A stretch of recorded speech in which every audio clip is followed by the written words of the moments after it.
Tonight on In Focus, we examine two crises that are redefining global fault lines. First, the occupied Palestinian territories face a rapidly worsening humanitarian catastrophe, relentless raids across the West Bank, escalating demolitions, and a Gaza emergency compounded by flooding, relentless strikes, and bitter winter cold that authorities say have pushed the death toll towards 70,000. Humanitarian agencies warn that the combination of destruction, displacement, and geopolitical rivalry makes the territory one of the gravest risks heading into 2026. Then we turn to Washington, where Congress has pushed back against a provocative new national security strategy by advancing a $900 billion defense bill that reaffirms U.S. commitments to European security. Two theaters, one urgent question: who will bear responsibility now? My name is Hala Al-Hamalawi. Thank you for joining us in Focus. Stay tuned.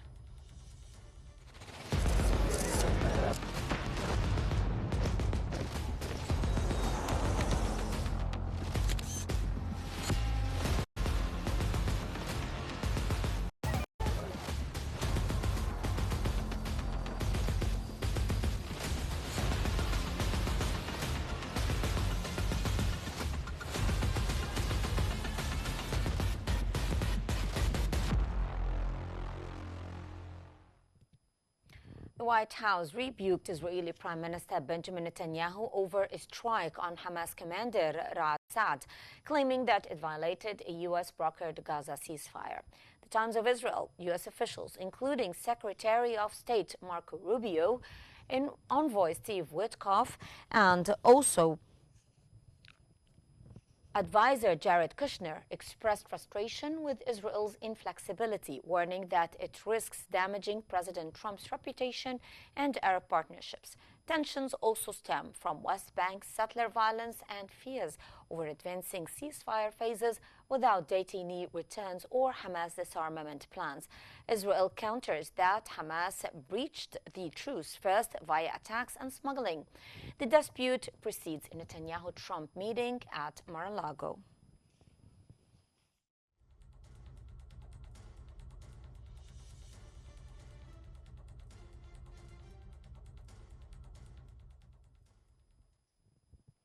We begin in the occupied Palestinian territory. Over the past days, Israeli forces have intensified raids across the West Bank towns and refugee camps. Gaza is confronting a humanitarian collapse, attacks, flooding, and a bitter winter that have compounded destruction and displacement. Local authorities report a death toll approaching 70,000. The International Rescue Committee lists the territory among the highest risk crises heading into 2026.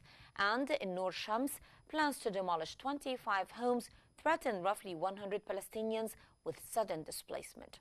To make sense of what's happening on the ground and its wider implications, I'm joined from Cairo by Mr. Ihab Omar, writer at Al Ahram newspaper. Thank you, Mr. Omar, for joining us, and welcome to Q News. Let me start by asking you, how significant is the White House's rebuke of Netanyahu for the latest strike, and does it signal a broader rift in Trump's Gaza ceasefire strategy? My greetings to you, and thank you for hosting me. What Trump is doing is a great change in the U.S. Policy in regards to putting Israel in its real size as an affiliate to the U.S., not as a partner.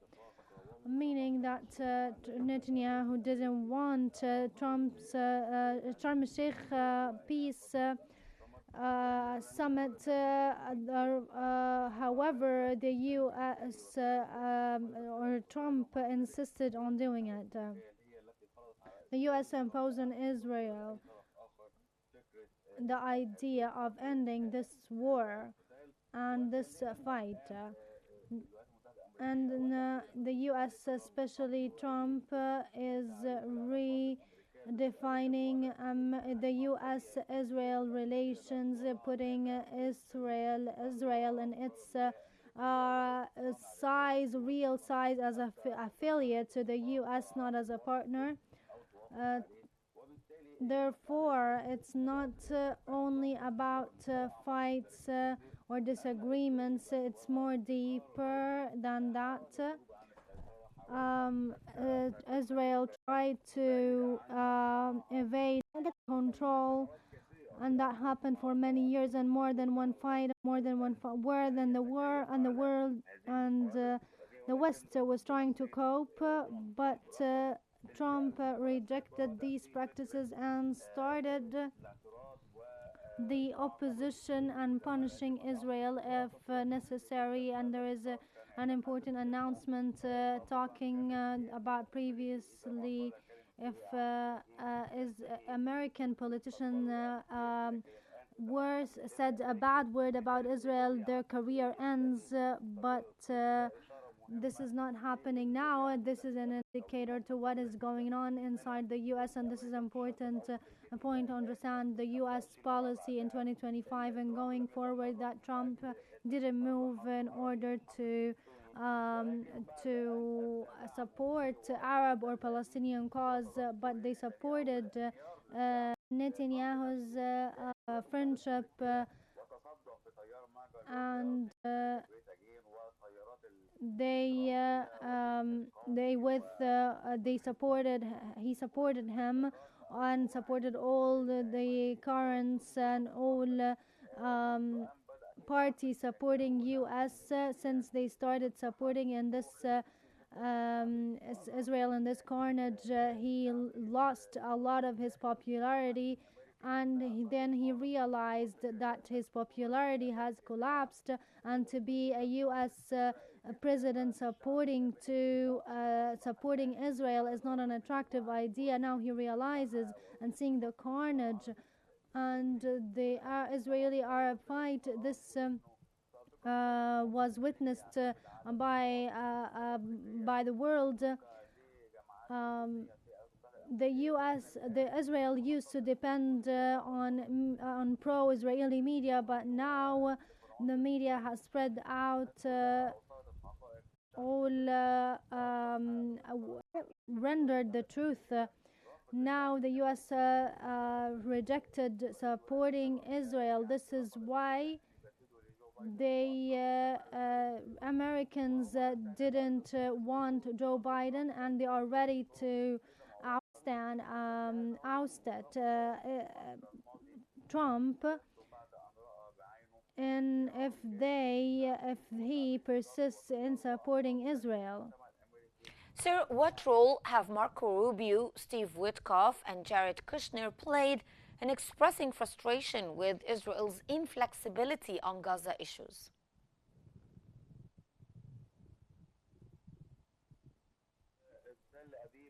Tel Aviv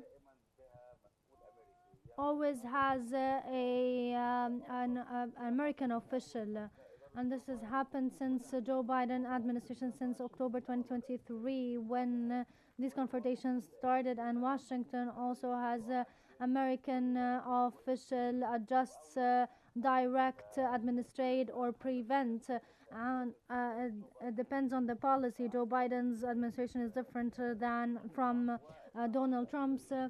And as you said, the names you mentioned visited Tel Aviv to prevent any escalation, Israeli escalation in regards to Gaza Strip, or not only in Gaza but also in Lebanon. There is an agreement on de-escalation.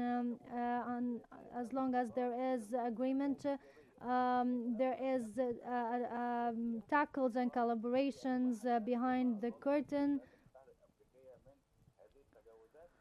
So this indicates that Israel is not satisfied of what happens behind the curtains, and that they are not trying to foil the agreements against Hamas and their calibers in Lebanon.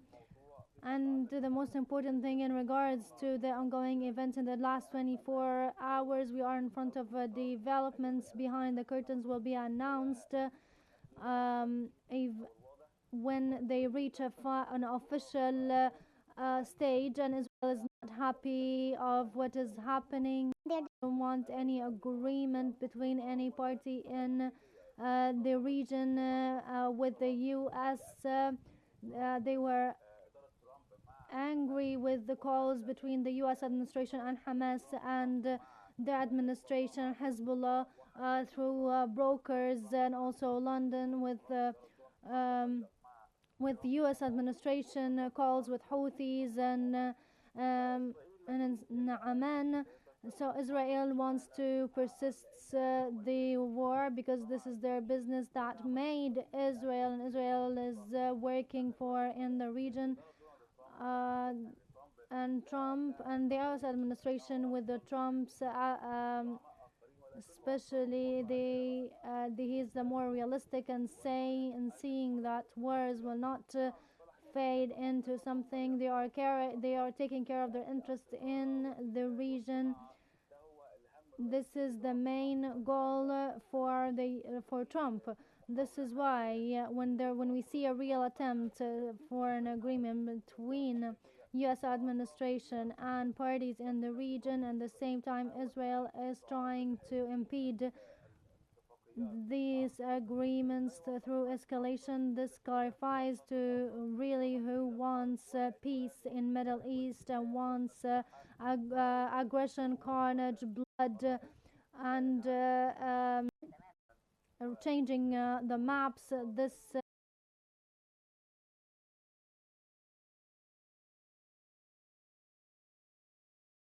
that Israel allegedly spread for a long time. Mm-hmm.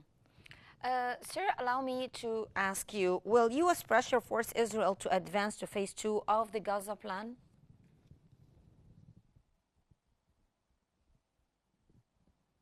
For sure, the second phase of Sharm el-Sheikh's deal will take place. Maybe the Western newspapers are opposing Trump. They oppose this agreement as well because it's sponsored by Trump. Therefore, you can find there is a frustration trend in the Western newspapers. As although there is the first phase was successful and the second phase will be implemented during next January without any main problems. We talk about beginning of Israeli withdrawal in Gaza Strip and Hamas is with surrender of the weapon, or finding a new form of the weapon and of the weapons.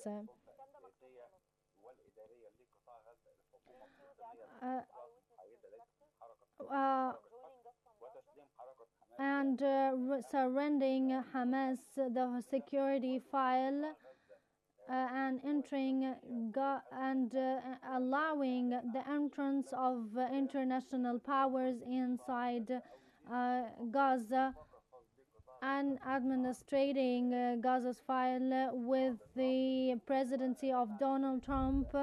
Then the measures in regards to the file of reconstruction. What we talk about is science fiction, is not difficult or impossible, but it took place in all on all Gaza's war in 2006, 2009, 2014 and 2021. It is natural, and some people will like to exaggerate the problems. Of course, there are some violations, and some others want guarantees of what is demanded inside Palestine, but the priority is Israeli withdrawal because they attacked Palestinians. After these arrangements, we will start immediately the reconstruction and regain the life in Gaza and Palestinians. And this is the land that they will never leave. Definitely. Will never bargain. Yes. Thank you so much, Mr. Ihab Omar. Thank you for your valuable insights. And from human survival to geopolitical strategy, in early December, the White House published a national security strategy that star-led European capitals. Critics said that the language diminished America's traditional transatlantic leadership. In what looked like a direct counter to that document, the House advanced a roughly $900 billion defense authorization bill with clear pro-Europe measures, forcing a rare public split between Congress and the administration. Donald Trump is his name, and he's here to stay. As unlikely, impossible is now reality.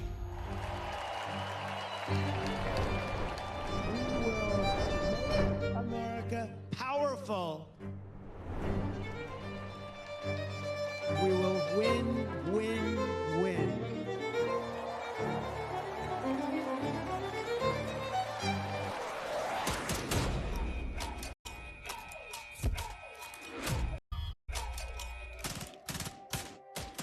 And we will make America great again.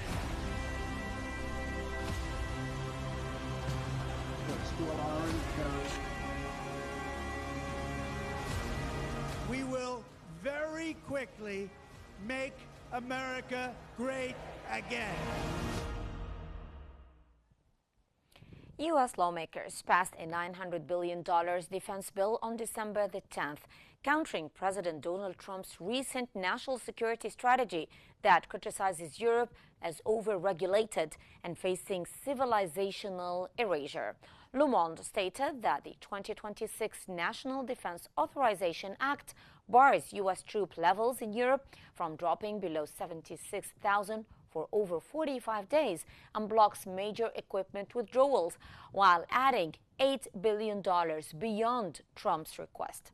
It allocates $400 million for Ukraine aid despite administration hesitations. House Speaker Mike Johnson praised it as strengthening allies amid Trump's support for European far-right parties and NATO skepticism.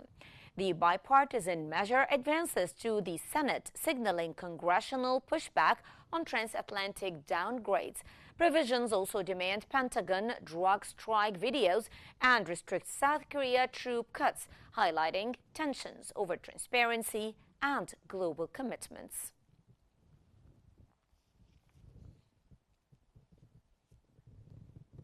While war and humanitarian collapse dominate headlines elsewhere, a quieter but consequential battle is unfolding in Washington.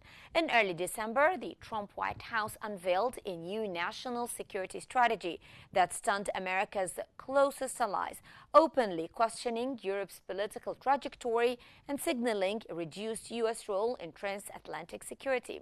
To unpack this, we're joined now by Mr. John Townsend, former Deputy Assistant Secretary of Defense for European NATO Policy, joining us from Washington. Welcome, sir.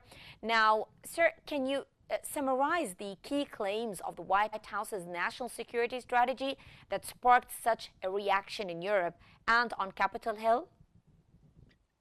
I think the major issue that European allies had, as well as Capitol Hill, in terms of Europe, is this idea of civilization erasure, and that the administration wanted to become more involved in European politics in support of what they call patriotic parties, who could be from the far right. And so that's dabbling in European political domestic issues, which they don't appreciate the U.S. doing. Mr. Townsend, the House's National Defense Authorization Act, roughly $900 billion, includes provisions to keep forces and equipment in Europe and also to protect intelligence and weapons transfers. Is this a symbolic gesture, or does it carry real operational teeth? Well, we will see, because that's a very good question. I think the administration would answer that the president, as commander-in-chief, can move forces wherever he wants to. And I think the Congress would say, well, we're not going to pay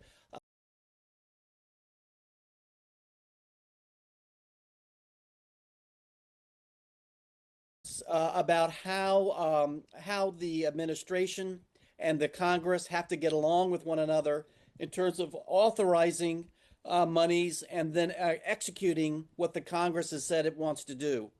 So we'll have to see. So how unusual is it for the Congress to respond so directly to an administration strategic document, and what does that say about the balance of foreign policy power in Washington today? Well, today the Republicans run both the U.S. Congress, the House of Representatives, and the Senate. So the Congress is in support of the national security strategy. This is something that, as Republicans, they back Trump. The Democrats that are in the Congress don't like what's in the national security strategy. So there is tension between the Congress and the White House, but mostly between the Democrats and the Republicans. So there are some arguments, though, as you point out, about troop levels in Europe and money spent in Europe and who gets to have the final say about that. But we're going to have to see how that plays out. Okay. But on the whole, the Congress supports the national security strategy. And how does the reliance on Marco Rubio, Mike Waltz, and Elon Musk for diplomacy reflect Trump's America First priorities in the 2025 national security strategy? Well, Elon Musk is not involved, certainly not officially involved. Not anymore. Yeah, not anymore. And of course, Waltz is I believe he's at the United Nations now, so he's got a very small part of U.S. foreign policy. But Marco Rubio, he is a traditional Republican from the Ronald Reagan school, if you will. Yeah. And so as far as Marco Rubio is concerned, he has some very specific views about the U.S. role in the world that might be a little different than the America First MAGA crowd. Marco Rubio would see more of a role for the U.S. in executing foreign policy with allies, and has more faith, I believe, in the international system. Whereas the America First group might be a little more isolationist, if you will, a little more restrained. But Marco Rubio, even though he might have a little different view, he is still very loyal to Trump and will do what Trump wants. Yes, eventually.